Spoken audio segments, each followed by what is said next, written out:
en la formación, la tercera formación de bonaerenses solidarios y solidarias. Mi nombre es Alexia Baigar, estoy a cargo de la Dirección de Políticas de Prevención, Articulación Interinstitucional y con Organizaciones Sociales del Ministerio de las Mujeres, Políticas de Género y Diversidad de la provincia. Estoy acá acompañada con mis compañeras de trabajo con las que estamos llevando adelante este proyecto. Bueno, también para que se presenten, Nerina. Hola, buenas tardes. Yo soy Nerina Favales, directora de abordaje territorial de la Subsecretaría de Políticas de Género y Diversidad Sexual del Ministerio. Está Evelyn también. Hola a todos, bienvenidos. Soy Evelyn Flores, coordinadora de Acción Territorial de la Subsecretaría de Políticas de Género y Diversidad Sexual. Bueno, también nos acompaña Norma Giorno, que la vamos a presentar en un ratito, como merece. Va a estar brindándonos esta formación, esta tercera formación que se llama Detección y Abordaje de Situaciones de Violencia por Razones de Género en Territorio. Bueno, Norma es asesora de nuestra subsecretaría de Violencias, de Abordaje de las Violencias por Razones de Género. También es psicóloga, tiene una gran trayectoria en esta temática también, y es docente e investigadora de la UNLP. Ahora sí la veo a Flavia Delmas. Flavia, ¿nos estás escuchando? Está silenciada. Sí, ahora sí te escucho bien, Alexia. ¿Cómo están? Y aprovecho para saludar a todas y a todas las que hoy y los que hoy nos acompañan. Y bueno, y agradecerles que en este tercer encuentro se encuentren presentes, ¿no? Perfecto. Bueno, discúlpame, pero yo no hablé más porque acoplan mucho los sonidos. Estoy escuchando con mucha dificultad. Estos temas técnicos, podemos ir avanzando con la formación. Sí, recordarles a todos, todas, todos quienes nos están siguiendo ahora en vivo a través del canal de YouTube, que mientras transcurra la formación pueden ir dejando sus consultas, sus preguntas, agregar comentarios y después llegando al final podemos contestar o compartir algo de lo que vayan escribiendo en el chat. También recordarles que en la página nuestra del Ministerio de las Mujeres, Políticas de Género y Diversidad Sexual, también ya hemos trabajado con algunos materiales, están subidos los videos, que abarcan distintas temáticas vinculadas a géneros y disidencias, pensadas especialmente para elaboradas especialmente para este programa de bonaerenses solidarios y solidarias. Así que bueno, volvemos con Norma, como les decía, Norma psicóloga, asesora de nuestra querida subsecretaría y también es docente investigadora en la UNLP, así que todo tuyo, Norma. Bueno, muchas gracias. Buenas tardes a todas. Disculpen los movimientos, tiene que ver con la virtualidad, pero bueno, lo importante es que nos podamos encontrar. La idea hoy es que trabajemos lo que es la detección y el abordaje en las violencias por razones de género. Pensamos que es interesante para comenzar poder tener un discurso en común, poder acordar acerca de lo que entendemos por violencia, cuál es la metodología que desde el Ministerio proponemos para abordar esta problemática, para poder después adentrarnos a recorrer la guía conjuntamente.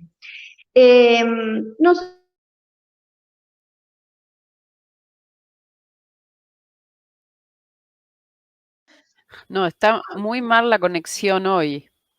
Así que bueno, vamos a esperar a ver si Norma se puede restablecer la conexión para poder tener la última jornada de capacitación. Recordemos que tuvimos 2 anteriores, una que comenzó con género y la segunda estuvimos trabajando sobre salud sexual y sobre identidad de género.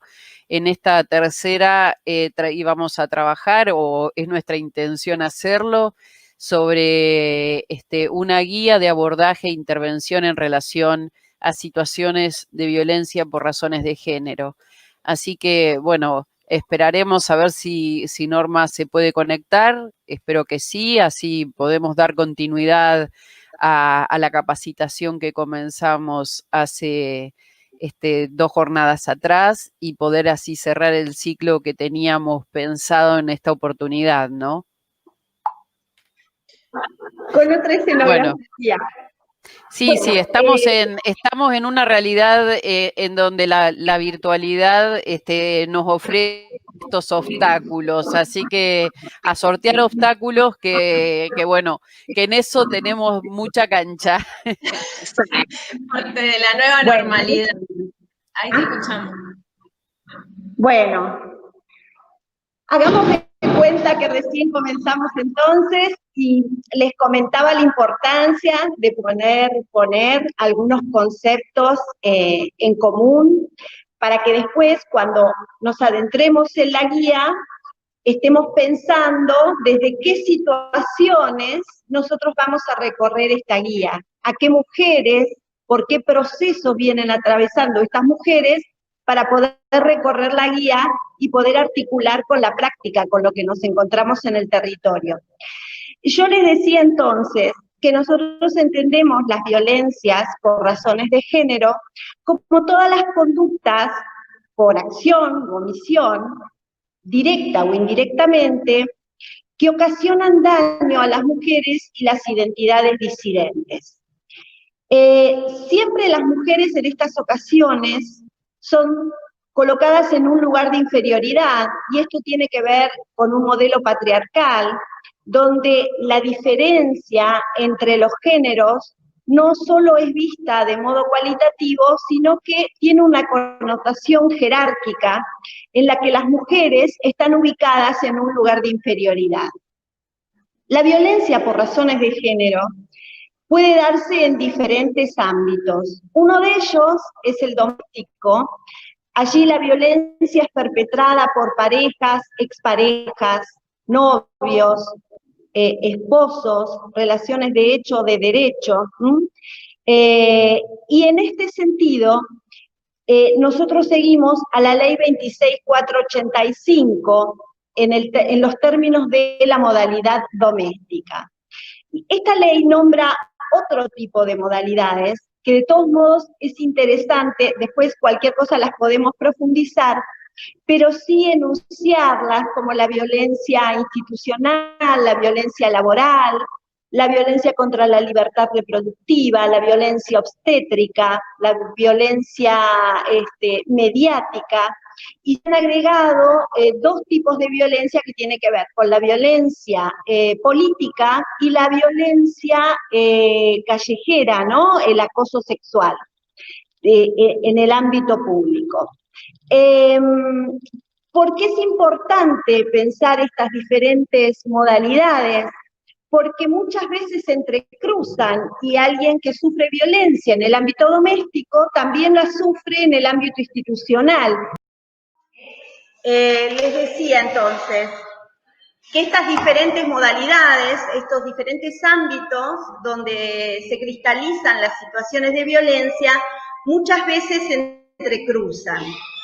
Dentro de esta modalidad de violencia hay diferentes tipos de maltrato que nosotros en este sentido también tomamos y seguimos a la ley 26.485 cuando hace una diferenciación entre los diferentes tipos de maltrato. El maltrato psicológico yo le doy especial importancia porque siempre pienso que es como el telón de fondo, la escenografía perfecta para que se presenten los diferentes tipos de maltrato. El maltrato psicológico tiene que ver con ese proceso de desvalorización, de descalificación, que hace que la autoestima de las mujeres se vea disminuida. Ustedes piensen que lo que se llama autoestima, que es un término que se usa cotidianamente, la construcción de la autoestima siempre se hace en relación a los otros. Aquellos primeros otros, que en principio han sido nuestros padres biológicos o de crianza o en la institución donde nos hayamos criado, que nos dan una mirada, ¿sí?, a modo de espejo y hace que nosotros vayamos construyendo esta autovalorización, ¿no es cierto? En estas parejas, la devolución que este otro que agrede, descalifica y transmite que en realidad somos objetivables, hace que de este modo un menoscabo de nuestra autoestima que seguramente se vincula con un deterioro que ha sido paulatino y que seguramente viene de vínculos anteriores, ¿no? Entonces, en realidad lo que viene a ratificar este otro de la pareja es que realmente no tenemos ningún valor. ¿Por qué me parece tan importante el maltrato psicológico? Porque al objetivar a la mujer, ¿sí?, a no sentirse sujeta de derechos, de decisión, luego el golpe es un maltrato más, pero que hasta ella muchas veces duda si realmente se merece este golpe o no. El maltrato psicológico, un maestro mío siempre decía que cuando dos personas piensan exactamente igual, una de las dos está pensando por los dos. Y esto aparece mucho en el orden de lo manifiesto, cuando uno entrevista a mujeres que han sufrido un deterioro paulatino a lo largo de su vida, que han sostenido vínculos donde han sido maltratadas constantemente, ¿no? No saben cuánto de sus decisiones tienen que ver con lo que ellas quieren o lo que el otro decide por ellas. Entonces, este deterioro hace que se instalen estos maltratos. El físico les decía, cachetazos, tirones de pelo, puñetazos, diversos modos de hacer daño al cuerpo de la mujer. La violencia sexual, donde tiene que ver con esta imposibilidad de decidir sobre su propio cuerpo, ¿sí?, sobre sus decisiones en relación a la reproducción. El maltrato sexual es con o sin acceso genital, y algo muy importante que a veces las mujeres naturalizan es la violación dentro del matrimonio. ¿Sí? Cuando una mujer no quiere mantenerse relaciones sexuales, si está en el marco de una relación matrimonial, de todos modos se considera violación. El maltrato económico tiene que ver con esta imposibilidad de decidir sobre los recursos económicos de ella o que ingresen a la familia. Hay muchas mujeres que uno les pregunta si trabajan y bueno, y si tienen alguna ocupación, el dinero va directamente a las manos del agresor. También lo que sucede muchas veces es que son familias que tienen un buen poder adquisitivo y sin embargo las mujeres disponen de tarjetas de crédito, pero que rápidamente frente a decisiones que los agresores no consideran lícitas, le cortan y en determinado momento quedan como la mujer más carenciada y sin ningún recurso económico. Les hablaba entonces de la violencia económica, ¿no? Y la violencia, algo que es muy interesante y que es justamente la ley 26.485, la que trae esto novedoso, es lo que es la violencia simbólica, ¿no? Que después, en relación a las modalidades, nombra la violencia mediática en relación al maltrato simbólico, que tiene que ver con todos estos estereotipos, ¿sí?, en relación al género femenino, donde se ubica a la mujer en un lugar rígido, más ligado al ámbito doméstico y a la imposibilidad de manejarse en el ámbito público. La violencia mediática como ámbito donde se desarrolla, donde se despliega el maltrato simbólico, tiene que ver con la difusión desde los medios de comunicación de este tipo de maltrato. Bueno, ¿qué sucede entonces? ¿Cómo funcionan estos vínculos? Yo siempre digo que me parece interesante el ciclo de la violencia, que ustedes seguramente lo deben haber escuchado en varias oportunidades, pero no para tomarlo a rajatabla y pensar que todas las mujeres que padecen violencia, ustedes las van a poder seguir en este ciclo. Yo el ciclo lo tomo como un indicador acerca de cuáles son los momentos más o menos oportunos para que una mujer nos pueda escuchar como acompañante de la situación de violencia. Hay una primera etapa, que es la etapa de acumulación de tensión, que allí se presentan todas las características del maltrato psicológico, ¿no? Este maltrato paulatino de descalificación que hace que la mujer se sienta cada vez más insegura, más aislada. Entonces, cuando en la fase aguda de golpes, que es la que le sigue, se instala el golpe, la mujer ya está objetivada, como hablábamos hoy en relación al maltrato psicológico. Entonces, el impacto que este golpe le da cae en este escenario perfecto. El tema es que cada vez la violencia física va increciendo cada vez más, entonces generalmente en estos momentos las mujeres piden ayuda, o porque tienen que ir a un hospital porque han sido dañadas, o porque tienen que ir a una comisaría a hacer una denuncia, o porque son agredidos los hijos también, entonces salen en mitad de la noche con lo puesto para tratar de guarecerse ellas y su familia. Y entonces es en estas situaciones donde generalmente es más propicio que puedan escuchar o pedir ayuda. Hay una tercera fase que se llama la fase de luna de miel o reconciliación, le dicen. Para mi gusto es un poco mítica en el sentido de tiene algo del amor romántico el nombre de esta fase, porque la verdad que algunas sí tienen que ver con la vuelta al hogar, con el pedido de perdón del agresor, y con la promesa de cambiar y con la idea de que pueden llegar a restablecer su vínculo. Pero otras realmente vuelven por miedo, vuelven por amenazas, vuelven porque les sacan los chicos, vuelven porque una vez que se quedan afuera están tan aisladas y tan solas que no pueden más que volver para poder comer, ¿sí? O para tener algún sentido de pertenencia, que desde afuera tal vez es difícil entender, ¿no? Cómo alguien puede tener un sentido de pertenencia en un lugar donde sufre violencia. Pero cuando uno tiene una historia de soledades, ¿sí? Esto es entendido en términos de algún tipo de amparo. El tema es que esta fase, tarde o temprano, termina. Si tenía que ver con una promesa de cambio, rápidamente la violencia se vuelve a instalar y la mujer se da cuenta que el cambio no es tal. Y si ha vuelto por amenazas, prácticamente no ha descansado de esas fases de violencia porque la ha traído a la fuerza, entonces la violencia comienza inmediatamente a aumentar.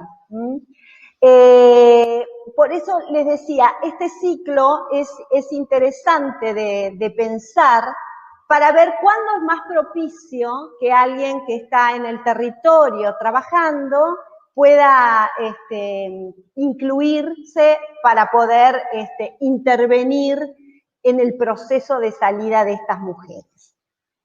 Bueno, yo les voy a pedir que todo lo que haya quedado sintetizado o por fuera, que volvamos a eso, va a haber un tiempo para preguntas, porque en realidad entre las idas y vueltas y cambio de escenario y el tiempo acotado que tenemos, por ahí no ha quedado todo lo claro que yo querría.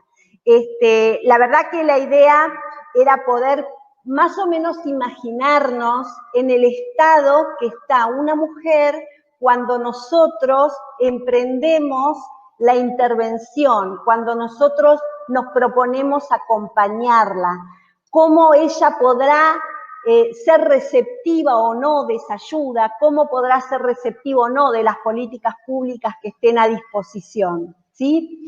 Bueno, entonces ahora sí, si les parece, vamos a recorrer lo que es la guía, ¿sí? A ver, vamos, se apagó el power. Ahora vamos a ir al power, a ver si ustedes lo ven. Ahí está. Y lo manejo de acá. Ahí está. Bueno, primero les mostramos que es la guía, se está viendo, ¿cierto? La guía no se está viendo, así que...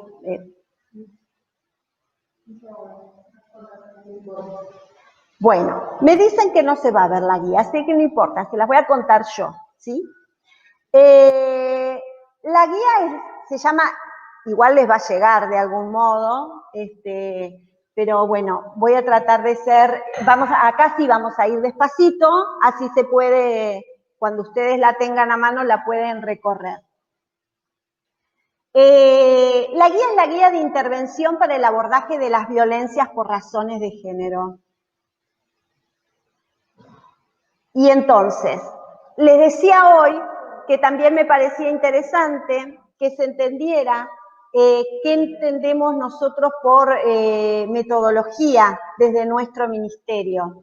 Nosotros proponemos para abordar las violencias un sistema integrado provincial. Este es el marco metodológico con el que nosotros creemos y llevamos adelante nuestra política pública en términos de atención y en términos de prevención. Cuando hablamos de incluirnos desde esta metodología en los procesos de las violencias por razones de género, estamos planteando un sistema basado en políticas públicas integrales, interinstitucionales, intersectoriales e interjurisdiccionales. Esto promueve las redes a nivel local y regional. Las violencias por razones de género no pueden, así como son multicausales y no las podemos explicar desde una sola causa, ¿sí? Allí intervienen componentes que tienen que ver con lo individual, con la particularidad de la construcción del vínculo, los enunciados socioculturales que impregnan a nosotros en nuestra singularidad, pero también a la hora de armar un vínculo de pareja. Bueno, tampoco pueden abordarse desde una sola institución, ¿sí? Desde una sola perspectiva. Por eso es que proponemos este entramado tanto para la prevención como la atención. Y cuando hablamos de salidas de las violencias, incluimos allí lo que es el proceso de reconstrucción de autonomía de las mujeres, ¿sí? No pensamos solo en la emergencia y en la atención y en un trabajo de elaboración psíquica, ¿sí? Acerca del maltrato recibido, sino que esta elaboración comprende también los caminos de salida de estas situaciones, insertarse en el trabajo, en el estudio, que realmente sea una nueva posibilidad de reorientar el proyecto de vida, no solo libre de violencia, sino que puedan ganar espacio en la agenda pública. ¿Cuáles son los supuestos desde los que nosotros pensamos todas nuestras políticas públicas para las mujeres y para las identidades disidentes? Nosotros retomamos la idea de que son sujetos de decisión, que son sujetas de derecho, y entonces son ellas las que van a guiar y van a ser las protagonistas de su propio proceso. Esto es importante de entender, porque muchas veces cuando uno atiende mujeres en servicios de atención de violencia, o acompaña en el territorio porque es la vecina, porque es la compañera de trabajo, porque es la compañera de la sociedad de fomento, del sindicato, de donde sea la inserción que todavía puedan tener las mujeres que reciben malos tratos. Bueno, muchas veces uno cree que lo que sirve para la propia vida, sirve para la vida de ella. Entonces, que vaya a hacer una denuncia, que vaya a un servicio de atención, y por ahí no es el momento en el que ella puede hacer estas acciones. Entonces, acompañar es fundamentalmente respetar los tiempos de la mujer que padece violencia.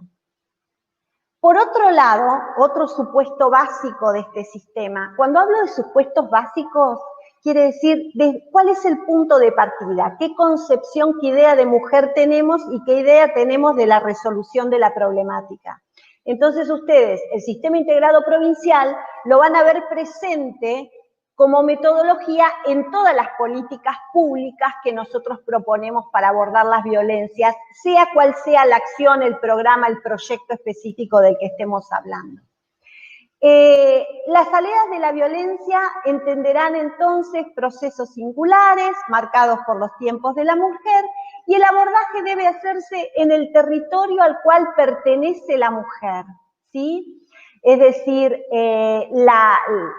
puede haber apoyo, obviamente, y una red provincial que sostenga las políticas públicas, pero el anclaje de esa situación tiene que ser en el territorio al cual la mujer pertenece, con los recursos del territorio. Y por último, otro supuesto básico que para nosotros es tan importante y tiene que ver con ustedes, es recuperar la figura de la red de acompañantes. El acompañante es el brazo extendido en el territorio de la política pública. Allí donde no podemos llegar desde los organismos públicos personalmente, llegamos a través de ustedes, porque esto es trabajar en red, pensar que cada uno tiene una función en determinado tiempo de este largo proceso que transitan las mujeres, y somos eslabones que nos vamos concatenando para poder acompañar todo este largo proceso. Y hablamos de red de acompañantes por una cuestión de cuidados, además. No solo porque hay diferentes acompañantes con diferentes funciones a lo largo de todo el proceso de salida de las mujeres, sino porque además la red de acompañantes territoriales hace, por un lado, que cada acompañante no se ponga en riesgo, por otro lado, que se sumen esfuerzos, y además que no gasten todas las energías con un solo acompañamiento. Cuando uno hace todo solo, y en estas situaciones de violencia que muchas veces son tan frustrantes, ¿no? Porque no todo, tienen muchas idas y vueltas, porque cuando hablamos de problemáticas sociales, al no ser lineales, hay idas y vueltas que tienen que ver con el estado emocional también de estas mujeres. Entonces, cuando uno trabaja en red, se puede sostener, ¿sí?, en estas situaciones. Por eso hablamos de red de acompañantes. Bueno, a partir de la red territorial, nosotros hablamos de esta guía de detección y pensamos, si acude a vos o sabés que alguien está en una situación de violencia, ¿cuáles serían los pasos a seguir? Esta guía plantea cuál sería la propuesta para que ustedes se sientan contenidas en un dispositivo que tiene en cuenta lo municipal y lo provincial. No es que ustedes salen solas a acompañar mujeres, están dentro de esta red que somos todas nosotras, cada una desde sus funciones, que las contienen y nos contienen a nosotros en el sentido de poder desplegar la política pública. Entonces, esta guía comienza a transitarse pensando, ¿qué pasa si somos la vecina, la amiga, la compañera del sindicato, la compañera de determinada actividad social, ¿sí?, o familiar de estas mujeres que atraviesan violencia? Entonces, presentamos ciertos pasos a seguir que algunos tienen que ver con acciones inmediatas, como es el caso, en un caso de emergencia, comunicarse con el 911, ¿sí?, cuando no hay posibilidad de ponerse a reflexionar sobre lo que le pasa. Es una situación donde hay que preservar su salud física, ¿sí?, entonces, que puede estar en riesgo de vida. Entonces, si nosotros detectamos por gritos, por alguien que nos pide ayuda, por golpes que escuchamos en determinada vivienda, bueno, ahí hay que llamar al 911. O determinados códigos que uno va armando con mujeres que conoce, entonces dice, bueno, si yo hago tal movimiento o dejo sonar el celular una vez, por ejemplo, es porque estoy en una situación de violencia, ¿sí? Entonces, llama al 911, ¿no? Estos códigos ya preestablecidos que son como mecanismos de defensa que se pueden armar cuando uno está acompañado. Entonces, ahí sin duda es el 911 que depende del Ministerio de Seguridad.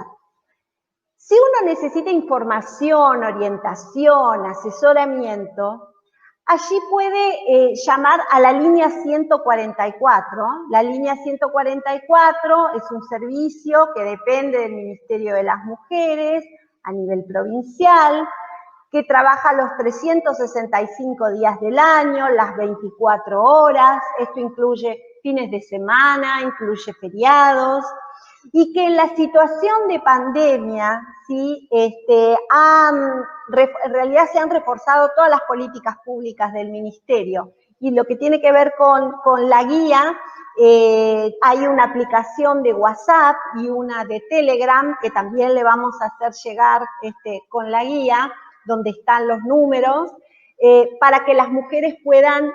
¿Qué se dio en la situación de pandemia? La particularidad que los decretos nos decían aislarlo, nos dicen aislarlo, quedarnos en casa, pero quienes padecen violencia se quedan en casa con el agresor. Entonces, por ahí no pueden llamar a la 144 y hablar. La posibilidad que da el WhatsApp es no solo poder contactarse en silencio, sino después borrar los mensajes para que no quede allí rastro de que uno ha pedido ayuda.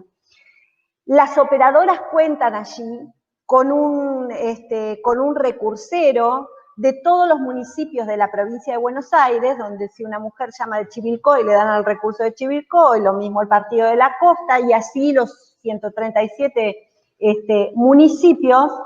Y además, las diferentes, no solo las áreas mujer municipales, sino los diferentes organismos que directa o indirectamente intervienen en la problemática. Además, las operadoras son trabajadoras capacitadas, formadas en violencia, en género, donde una de sus primeras intervenciones tienen que ver con poder desnaturalizar la situación. Miren, las mujeres muchas veces llaman en realidad con una demanda desorganizada. Saben que están sufriendo, saben que no quieren vivir más así, pero no saben por dónde es la salida. Entonces, lo que hace la operadora es poder organizar, ¿sí?, ese discurso que aparece desorganizado como la violencia misma desorganiza. Ustedes imaginan si uno vive 24 horas así, ¿cómo no va a tener un discurso desorganizado? Y entonces la va guiando acerca de cuáles serían las posibilidades que ella tiene, sus derechos, desnaturalizar la situación, porque muchas veces llaman creyendo que son merecedoras de lo que les pasa, creyendo realmente que no tienen salida. Entonces la intervención de esas operadoras es importantísimo. Lo que pasa es que muchas veces las mujeres, si ustedes no les dan este recurso, no lo conocen, ¿sí?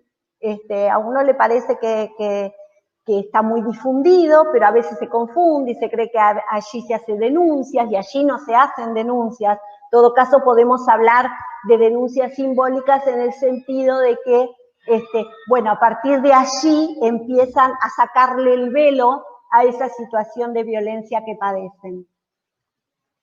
Bueno, eso sería como los primeros pasos inmediatos. La guía les plantea, y realmente es un capital para ustedes, conocer los recursos que el territorio tiene. Muchas veces uno piensa que está todo en La Plata, centralizado, porque es provincia de Buenos Aires, pero precisamente con lo que trabaja el dispositivo de las operadoras de la línea 144 es porque hay reconocimiento, acompañamiento desde la provincia, fortalecimiento desde esa gestión de todos los servicios que están en el interior de la provincia de Buenos Aires.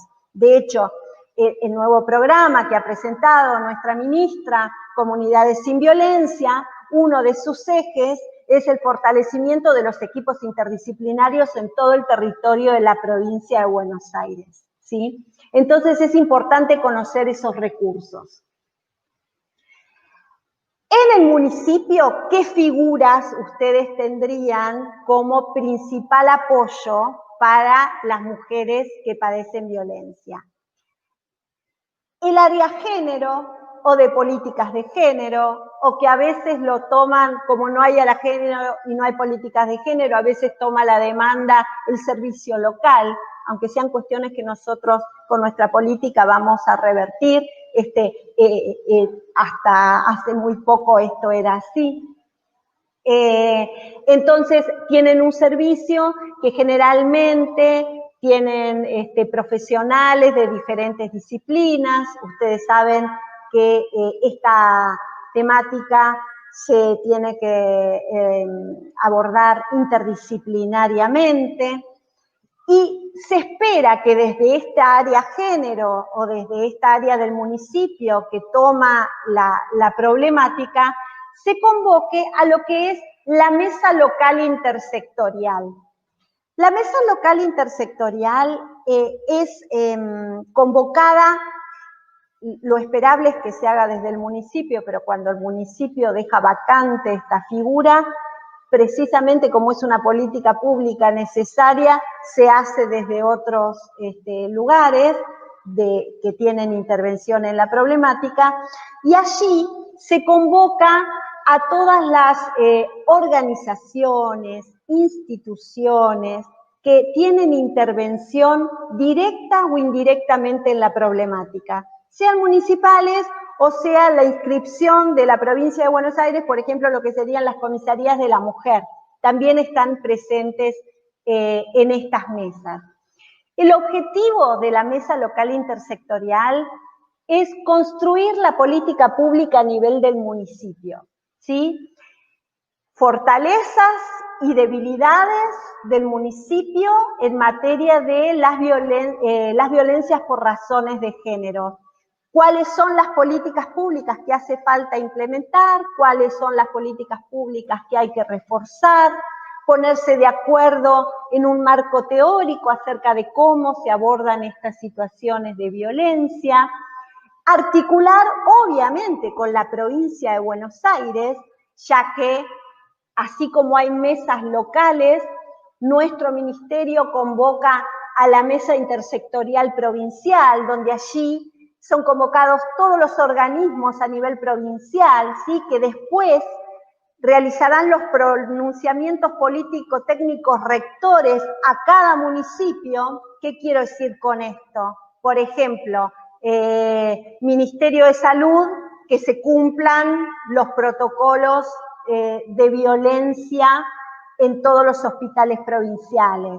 Ministerio de Seguridad en algún momento ha dicho, bueno, ha evaluado que se necesitaban comisarías que atiendan particularmente la problemática y entonces implementó la política pública de las comisarías de la mujer, ¿sí? Entonces, así como trabajamos articuladamente a nivel provincial, se espera que cada municipio tienda a resolver las situaciones de violencia en su propio territorio. Por este principio básico del CIP, que la problemática se resuelve en territorio, bueno, se replica en la conformación de la mesa local, porque qué mejor que el propio municipio para saber qué tiene pendiente, qué le falta, qué política pública le falta a ese municipio. Y en todo caso, luego de evaluarlo, articula con la mesa provincial intersectorial, porque se entiende que la provincia acompaña en toda esta política pública, ¿no? Recién les daba yo el ejemplo de la conformación de equipos interdisciplinarios en cada municipio que plantea el programa de comunidades sin violencia. Puede suceder, ¿sí?, que ustedes se encuentren en un municipio donde el territorio no cuente con recursos para poder abordar la problemática por violencia de género, o que el equipo que recepciona esta problemática se encuentre excedido por la complejidad del caso y requiera una articulación con provincia para determinado caso, ¿sí? Porque excede los recursos del territorio. Entonces, nuestro ministerio tiene una dirección provincial de situaciones de alto riesgo y de casos críticos, que también les vamos a dar el mail allí. Entonces, directamente se interviene desde la provincia. Pero cuando digo directamente se interviene desde la provincia, y por eso aconsejamos que lo primero es acceder a los recursos del territorio, cuando digo que puede intervenir, no es que deje el municipio de lado. Lo primero que hace la dirección provincial es saber si la situación por la cual están requiriendo su intervención, si la mujer ya tuvo un llamado en la 144, esto se chequea enseguida, para poder historizar la situación.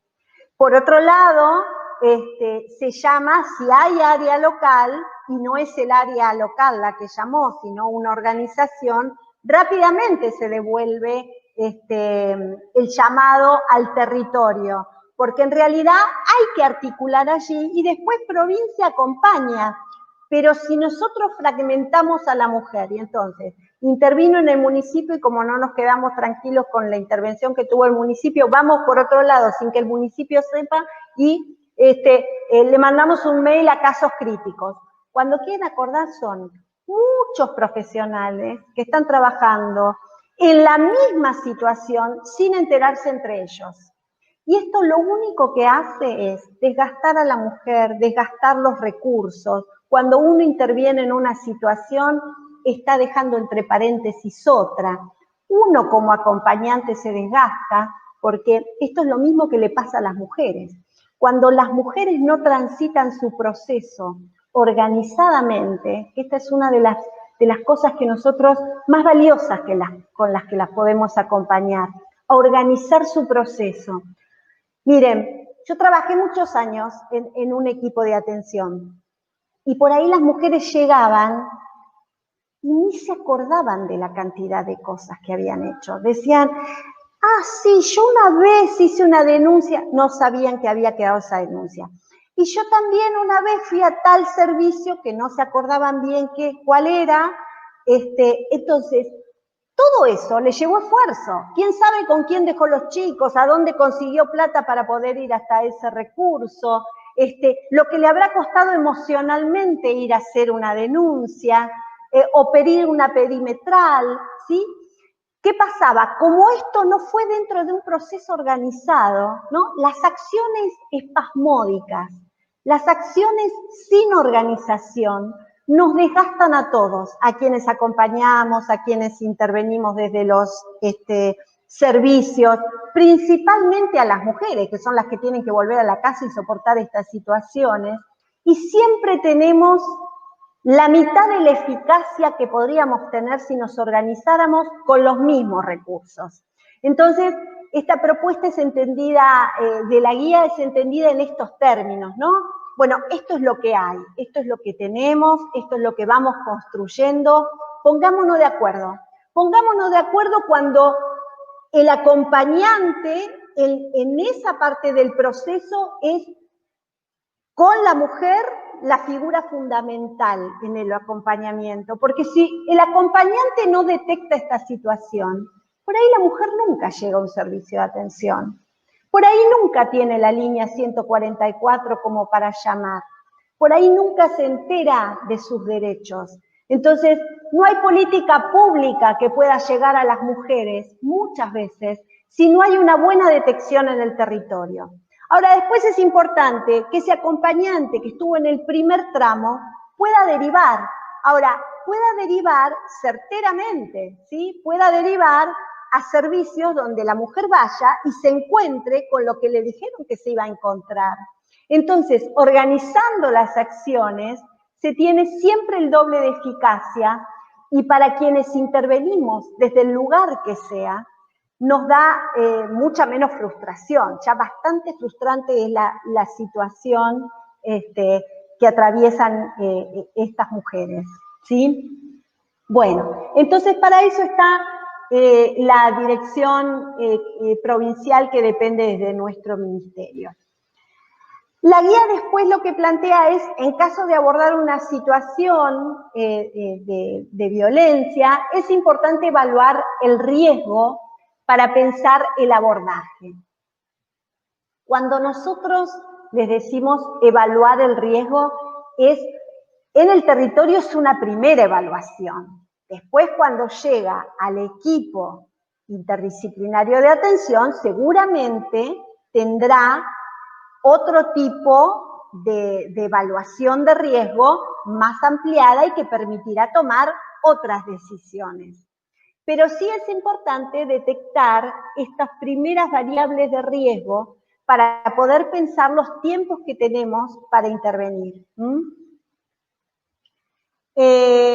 Para poder evaluar esto, nosotros tenemos que tener una escucha activa. ¿Y qué es la escucha activa?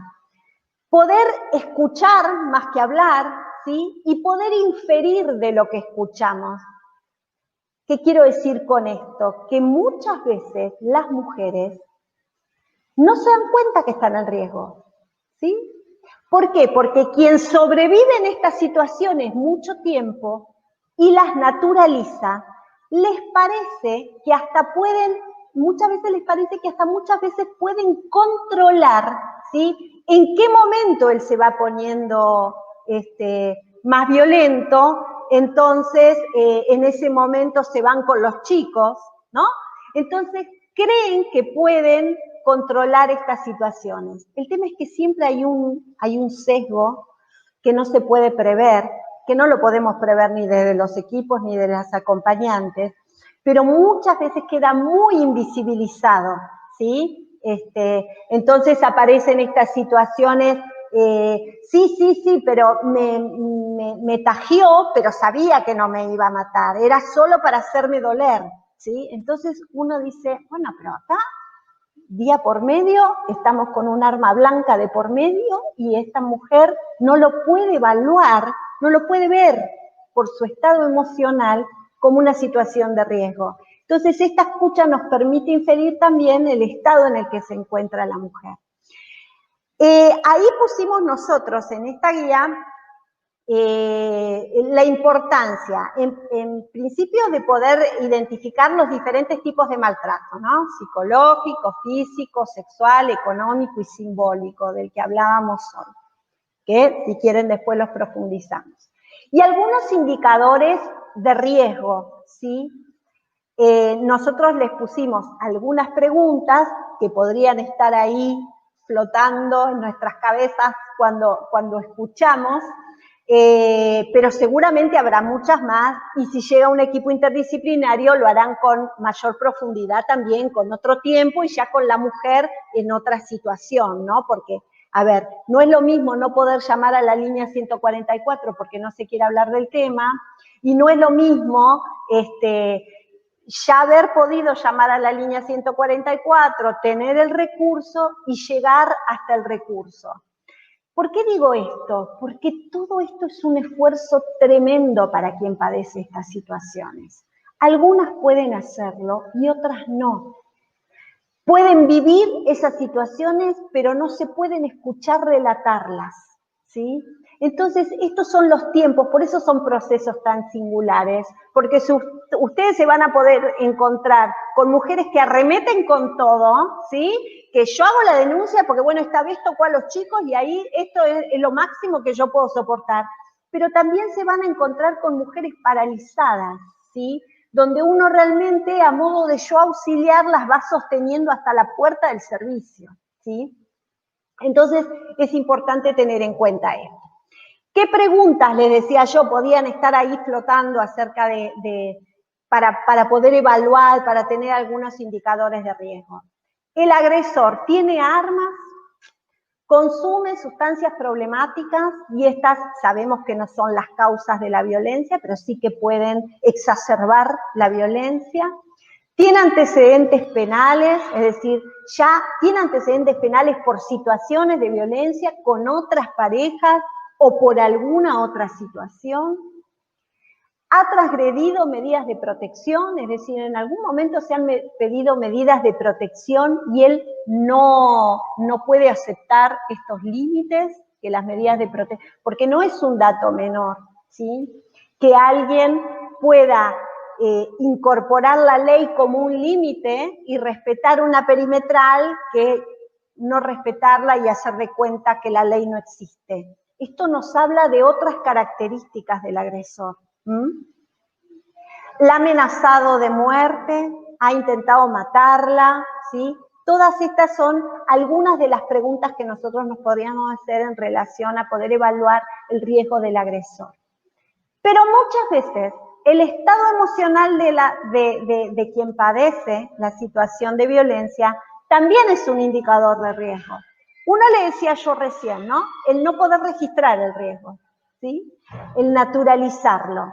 Esto es una situación que nos pone en una situación que nos tiene que alertar. Se encuentra aislada, ustedes saben, decíamos hoy, que producto del maltrato psicológico, lo que trata de hacer el agresor es de cortarle todo vínculo al que ella le podría pedir ayuda. ¿Por qué hace esto el agresor? Volviendo hoy un poquito al maltrato psicológico. Porque los otros pueden darle otro espejo. Es decir, si ella está con ustedes, que son acompañantes de estas situaciones, le pueden decir, pero ¿cómo que no servís para nada? Si vos estás llevando adelante tus hijos, la casa, tus hijos, si vos trabajás, si a vos te gusta pintar, si vos sos buena amiga, ¿cómo que no servís para nada? Bueno, él no quiere que tengan este otro espejo, ¿sí? Entonces están aisladas. Miren, hoy escuchaba una situación de un femicidio. Y era una pareja, una chica muy jovencita, que se había mudado del Pato a Guernica, creo, en los últimos 10 meses. Los vecinos sorprendidos porque en los 10 meses no la habían visto nunca, ¿sí? Algunos aducían a la situación de aislamiento. Bueno, la cosa es que al estar aislada, no ha podido pedir ayuda a nadie, ¿sí? Ahí ni un gesto, ni nada que se puede inferir, porque estaba recluida en su casa. Así que miren qué factor de riesgo es el aislamiento. Si tiene trabajo y dispone de la remuneración de ese trabajo, o de un subsidio, o de un plan, porque muchas veces las mujeres se les adjudican planes que después cobra el marido, o la pareja, o el novio, el tema es que le sacan la plata. Si tiene hijos o hijas a cargo, ¿qué edades tienen estos hijos? Si estas mujeres quisieran hacer un movimiento de su casa por una situación de violencia, no es lo mismo estar con chicos chiquitos, que uno tiene que pensar en un lugar donde puedan albergarlos todos juntos, que tener hijos adolescentes, que por ahí uno podría pensar en diferentes recursos para que por lo menos momentáneamente estén distribuidos, pero que no tengan que permanecer en la casa con el agresor. Bueno, estas son algunas cuestiones, ¿no? Después, el abordaje puede iniciarse por diferentes lugares. Uno conoce una situación de violencia y lo primero que puede establecer son códigos, señales, mensajes con los cuales ella pueda alertarlas que está en mayor o menor riesgo, o que es un momento para acompañarla hasta el área mujer, que puede ir al área mujer o no puede ir, ¿sí? Ustedes recuerden que cualquiera sea la fase de la pandemia, siempre han sido servicios esenciales los servicios de violencia y las mujeres están exceptuadas de cumplir el aislamiento social para pedir ayuda por violencia de género, ¿sí? Otra situación que se puede dar, según en el momento del proceso que esté la mujer, es consultar ya al equipo interdisciplinario, a las organizaciones sindicales, que muchas veces tienen equipos interdisciplinarios y que Siempre es importante que las acompañantes en red, sean de organizaciones, sean de sindicatos, siempre participen en esa mesa local intersectorial que yo les contaba hoy que convoca el municipio, porque para el armado de la política pública no se puede prescindir de la figura que puede detectar en forma primaria en el territorio, ¿sí? Iniciar este proceso realizando una denuncia, si la mujer quiere hacerlo, algunas necesitan estar fortalecidas para hacerlo, porque cuando una da un paso adelante, después es retroceder 4 cuando no puede sostener lo que ha iniciado, ¿no? Queda como mucha frustración, mucha sensación de no poder que se agrega a no poder hacer nada que le transmite el agresor. O solicitar medidas de protección cuando los casos ya tienen una gravedad, que esto hay que hacerlo de modo inmediato.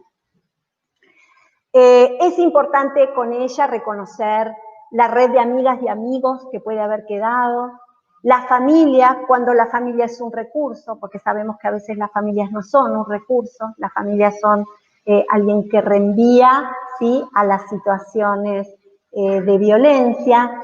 En este sentido, muchas veces ellas no se dan cuenta o no reconocen la red con la cual pueden contar, ¿no es cierto?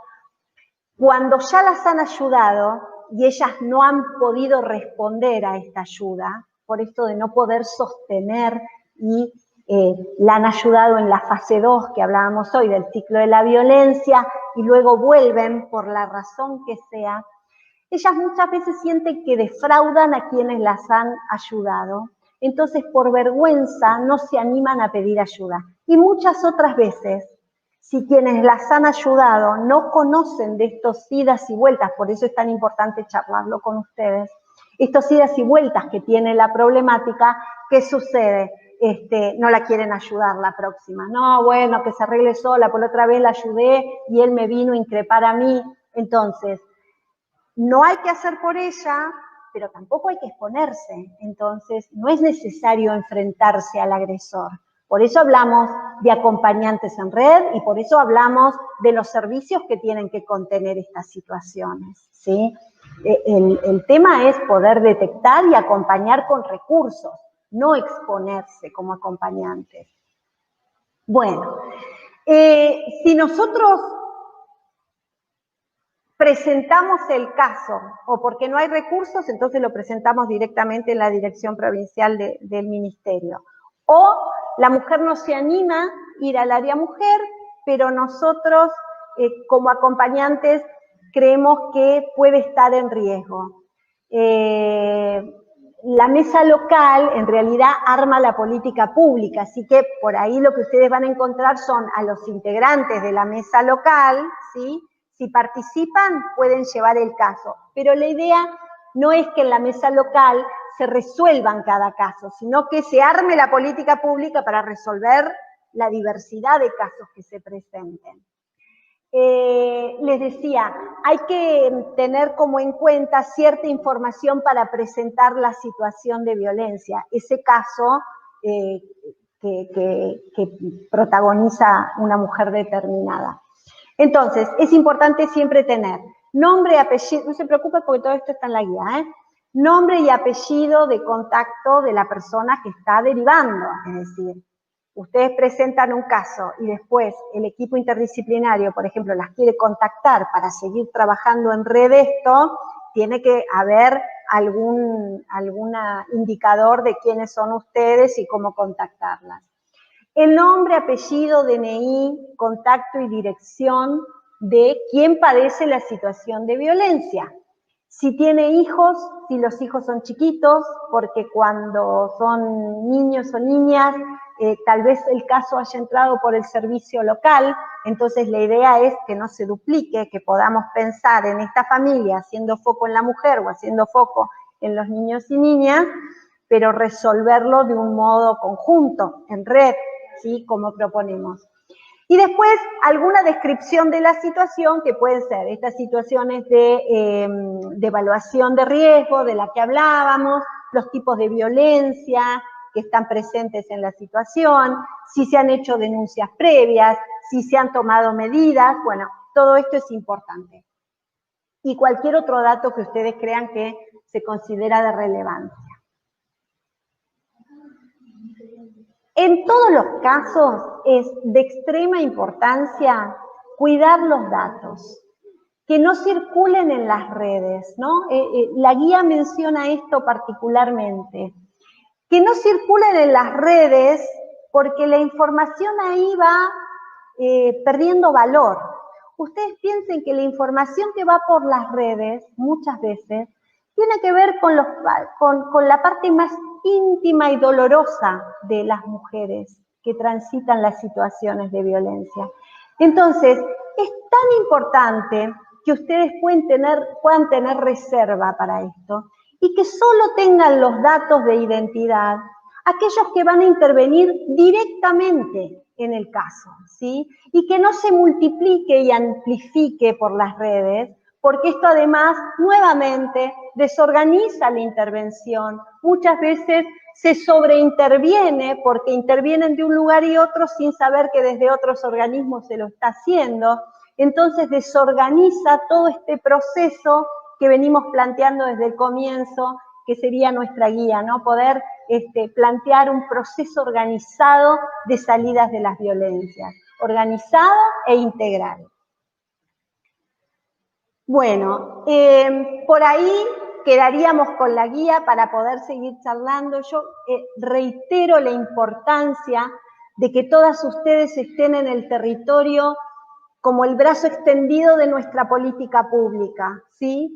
Porque es fundamental que ustedes estén en un lugar que desde los organismos no podemos llegar si no es a través, ¿sí?, de la información que ustedes pueden dar sobre las políticas públicas que sostiene este ministerio.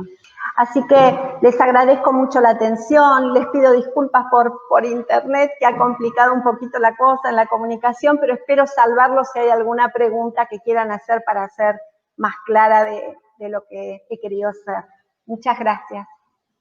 Bueno, sí, tuvimos con problemas técnicos al principio, pero fue muy claro, el chat estuvo muy activo también, bonaerenses de muchos lugares, para nombrar algunos que pude leer ahí en el chat: Junín, Ensenada, Lomas de Zamora, Lanús, Varadero, Necochea, Saladillo, etcétera. Bueno, hay algunas preguntas para Norma. ¿Ahí me escuchás bien? Ahora, sí. Ahora, Alexia, ahora te escucho. Hicieron varios comentarios, varias preguntas. Primero sí quiero aclarar el tema de la guía. La guía de acompañantes se envió por correo electrónico, pero también la pueden descargar de la página nuestra del ministerio, que es GBA, de Gobierno de Buenos Aires, gba.gov.ar, gba.gov.ar/mujeres. Ahora en el chat igual lo vamos a poner, pero ingresando a esa página están cargados todos los materiales, los videos que elaboramos especialmente para este programa, y también ingresando a la página, en el apartado de bonaerenses solidarios, están todos los materiales, incluyendo la guía de abordaje, la guía que recién explicó Norma, así que la van a poder descargar desde ahí, a quienes no les llegó. Bueno, algunas preguntas surgió en relación a la línea 144, alguien por ahí preguntaba si la atención es 24 horas y si es una línea gratuita. Sí, es una línea. Yo te escucho bien, ¿eh? Sí, bueno. Sí, les decía que es una línea gratuita que depende del Ministerio de las Mujeres de la Provincia de Buenos Aires, que funciona las 24 horas del día, los 365 días del año, incluyendo feriados y fines de semana. Y después, bueno, hay una pregunta que engloba muchas otras cuestiones que fueron charlando ahí en el chat. Alguien, de hecho, se pusieron a contestar también, como les decía, está muy activo ese chat. Alguien por ahí pregunta: ¿qué podemos hacer si finalmente quien acompañamos vuelve con su agresor? ¿Cuál sería la mejor manera de no perder el vínculo con esta persona? Bueno, si vuelve, es un poco lo que hablábamos, ¿no? Si vuelve con el agresor o porque él promete que va a cambiar, o porque, eso es importante poder diferenciarlo, o porque le tiene miedo, o porque está bajo amenazas.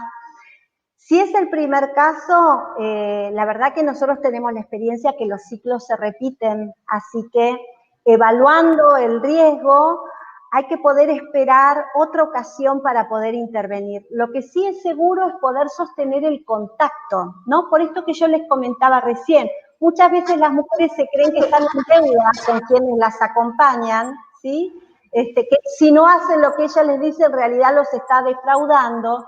Si nosotros podemos entender que estos son procesos singulares, procesos de elaboración, que a cada mujer le lleva un tiempo diferente, bueno, no perdiendo el vínculo, tenemos idea de por dónde anda, ella se va a animar a confiarnos otra vez, y nosotros podemos intentar que ella vaya abriendo un poco fuera del hogar para tener espacios más preservados, para poder empezar a poner pequeños granitos de arena que hagan a su desnaturalización de la situación, ¿no es cierto? Es seguro que en el momento de la reconciliación que plantea esa fase, si es por la esperanza y por esta cuestión del amor romántico, de que lo pueden cambiar, ahí no va a poder escuchar mucho. Pero cuando la violencia vaya en aumento, como lamentablemente la mayor de las veces lo es, bueno, ahí poder estar como para acompañar, porque si no, la reenviamos al aislamiento. Eso es importante. Bien. Bueno, también, no, estoy viendo que hay una compañera también que se iba a conectar ahora para comentar las vías de contacto, pero está con problemas de conexión. Así que de preguntas más o menos era esto, todas iban en torno a esta pregunta que recién contestaste, así que me parece que está bastante completo. De todas maneras, ahora les vamos a pasar vías de contacto, porque si quedó alguna duda o consulta pueden escribir al mail de Bonaerenses Solidarios y Solidarias, que ahora los vamos a pasar. A ver, ahí está. Nerina, vas a querer, ahí está, le doy la palabra a Nerina. ¿Qué tal? Sí, tuvo Evelyn, que es por lo general, digo, para que tenga cara las personas que a veces nos comunicamos de manera virtual. Evelyn es la compañera que se encarga de las comunicaciones con los y las voluntarios y voluntarias, pero lo que les vamos a pasar ahora va a ser el mail, donde por lo general nosotras nos contactamos con ustedes. Y vimos en el chat que había varias que decían que no habían recibido el mail, con lo cual les vamos a pedir que esas personas nos manden su mail, ¿sí? La dirección de mail es bonaerenses solidarias, o sea, bonaerenses, termina en S, otra S más, solidarias, ministeriodelasmujeres.gb.gov.ar. De todas formas, Alexia les acaba de explicar que ingresando a las páginas, que a veces es mucho más fácil de encontrar, aquí van a encontrar esos contactos, se pueden contactar de esa manera con nosotras. Y sí es importante esto que les voy a pedir, y es que nosotras contamos con los contactos telefónicos que ustedes dejaron en la inscripción y estamos algunas veces queriendo contactarnos telefónicamente y tal vez por algún tipo de motivo o porque cambiaron la línea o tal vez porque aparecemos con un teléfono que no conocen, no logramos comunicarnos. Que por favor, si nos pasen cuál es el contacto telefónico, porque las próximas instancias van a tener que ver tal vez con algún desarrollo presencial, territorial, y para eso ya no vamos a mandar mail, sino que vamos a necesitar tal vez tener una comunicación telefónica, con lo cual es importante que ustedes nos puedan pasar a través del mail que les acabo de decir, el teléfono de contacto con el cual podemos estar llamándolas y llamándolos. Bueno, muchas gracias, Nerina. Y ahora ahí ya la vemos conectada y le vamos a dar la palabra para que cierre y para que se despida nuestra querida ministra de las Mujeres, Políticas de Género y Diversidad Sexual, Estela Díaz. Bueno, buenas tardes a todas. Gracias, Alexia, Verina, Flavia, Norma. Ahí escuchaba la última parte de la formación que Norma estaba haciendo en este tercer encuentro de formación a bonaerenses solidarias y solidarios. La verdad que solo quería saludarles, agradecerles enormemente en mi nombre, pero también en el nombre del gobernador de la provincia de Buenos Aires, porque sabemos que, bueno, la calidad de las personas y el compromiso se nota en los momentos difíciles, y en este momento que sabemos que la pandemia amenaza, que hay temor en la sociedad, que estamos viviendo un momento a nivel de escala mundial de mucha incertidumbre, nos encontramos que se resaltan valores, y en aquellas personas que nos dicen, bueno, nos anotamos, nosotros queremos en este contexto contribuir, en el caso de ustedes es la temática de la violencia de género y el acceso a derechos, pero es en el caso de muchísimas solidarias y solidarios que están contribuyendo en los comedores, en los merenderos, en los centros de aislamiento, en el control de precios, en el programa Detectar, en innumerable cantidad de actividades que son centrales porque contribuyen, complementan, articulan con la política del Estado. El Estado solo no podría afrontar tanto de lo que hace falta concretar ahí en cada territorio, en esa realidad donde está el vecino, la vecina, la persona que está sufriendo por la pandemia, está sufriendo por otras necesidades alimentarias, económicas, sociales o por las violencias de género. Así que más que agradecidas, reconocidas, nosotras sabemos, este Ministerio de las Mujeres nuevito en proceso de construcción, ¿cómo no va a saber de la enorme solidaridad social, de la fuerza de la comunidad organizada que mira en lo que le pasa a la otra, en lo que le pasa al otro, con empatía, con lo contrario de lo que pasa en la violencia, ¿no? Que seguramente se lo habrán explicado cuando se recorre qué características tienen quienes agreden, quienes violentan, son justamente lo contrario de la actitud solidaria, la actitud de mirar a la otra y al otro como un par, como alguien que está necesitando algo y yo me pongo ahí para acompañar, y en algún momento eso vuelve, en algún momento también nosotras necesitamos de compañía, de cuidado, de encuentro. Así que, bueno, la verdad que reiterarles que nosotras venimos teniendo muchos diálogos sociales con organizaciones, con personas, y venimos recibiendo este gran acompañamiento en el desafío que es construir el primer ministerio de las mujeres en la provincia de Buenos Aires. Sabemos que es más fácil porque estamos muy acompañadas en esta tarea y porque es un ministerio que se siente propio, que lo sienten propios las mujeres, pero lo que lo siente propio muchos actores sociales, la comunidad. Así que adelante en esta tarea que ustedes están emprendiendo, en esta articulación que se está haciendo. Sabemos de las dificultades con las comunicaciones, con los temas del aislamiento, con las dificultades para la circulación, estando además en el momento del pico. ¿Viste cuando dicen el pico? Bueno, no sabemos el pico, en verdad, cuándo va a ser, pero estamos en un momento muy serio, muy grave de los contagios, de los niveles de mortalidad por el COVID, pero también con el grave problema social histórico de la violencia de género al que tenemos que seguir dando respuesta. Y esto se nota en lo que ha hecho este ministerio desde que se creó, pero especialmente desde el momento que empezaron las ASPO del 20 de marzo, bueno, acompañando enorme cantidad de situaciones en toda la provincia de Buenos Aires, de casos críticos, de alto riesgo, de orientaciones, de articulaciones con los municipios, con el Poder Judicial, con la seguridad, con las organizaciones.